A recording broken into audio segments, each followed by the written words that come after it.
मोती साहब मेरा भाई बहुत परेशान है। मेरे भाई की शादी को सिर्फ 6 माह हुए हैं, शादी होते ही घर में बीमारी आ गई और मेरा भाई भी अचानक शदीद बीमार हो गया, अस्पताल में दाखिल हो गया।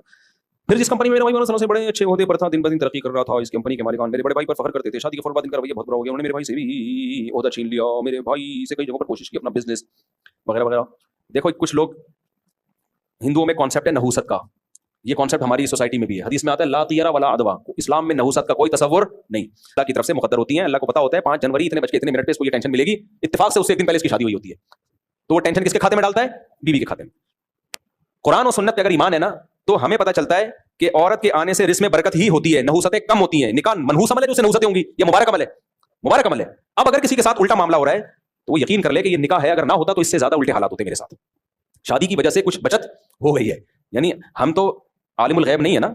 बहुत सी परेशानियां ऐसी होती हैं जो होने वाली होती हैं, अल्लाह ने वो किसी काम की नेकी की वजह से टाल दी होती हैं।